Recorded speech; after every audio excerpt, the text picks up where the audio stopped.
Bismillahir Rahmanir Rahim.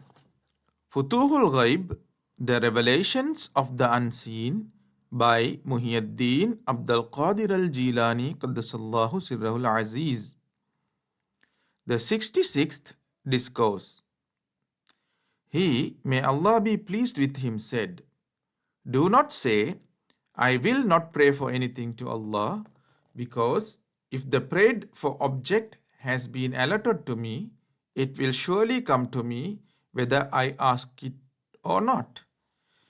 Whereas if it is not in my lot, he will not give it to me by asking for it. No, you should ask from him all that you want and need of good things, of this world and of the hereafter, provided there be nothing in it which is forbidden and injurious. Because Allah has commanded us to ask from Him and has urged us to that end. He says, call on me, I will accept your prayer." Chapter 11, verse 60. He also says, ask from Allah His favor. Chapter 4, verse 32.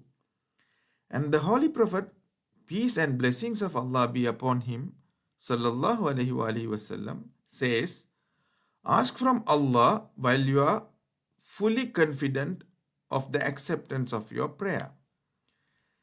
And he, sallallahu alaihi wasallam, says, pray to Allah with the palms of your hands. And there are other sayings of the Holy Prophet sallallahu alaihi wasallam like this. And do not say, surely I have prayed for certain things to him, but he has not given them to me. So now I will not ask for anything from him. You should rather persist in your prayer to him.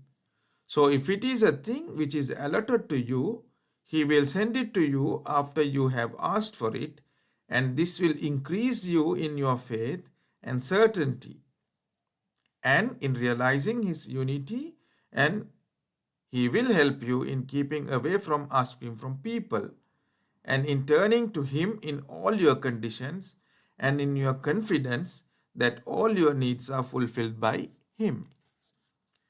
And if it is not in your lot, he will give you self-sufficiency with regard to it, and will give you pleasure with himself, the mighty, the glorious, in spite of your poverty. And if you are in the midst of poverty and illness, he will make you pleased with such troubles. And if it is a question of debt, he will turn the heart of the lender from an attitude of severe demand into that of gentleness towards you, and of deferment and of provision of facility up to the time when it is easy for you to repay the debt, or to a mood which will make him write off the debt or make a reduction in it. Then, if it is not written off in your behalf or reduced in this world, Allah, the mighty, the glorious, will give you in the life after death a considerable amount of reward in exchange for what He has not given you in response to your prayer in this world, because He is generous and free from want and merciful. So, He will not disappoint one who prays to Him in this world and in the hereafter. So, it cannot but brings in some benefit and acquisition sooner or later.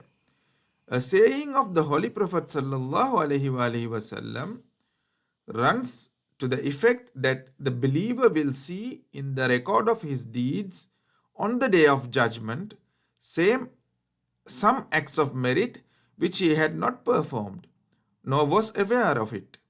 So he will be asked, do you recognize them? He will say, I do not know where these are from. So it will be said to him, surely this is in recompense of your petitions which you made in your worldly life, and this is because in making these prayers to Allah, the glorious, the mighty, you had been remembering Him and acknowledging His unity and keeping a thing in its proper place and giving a person his due and discarding the ascription of might and power to your own self and renouncing pride and vanity and boastfulness, and all these constitute good deeds, for which there has been a reward in the eye of Allah, the Mighty, the Glorious.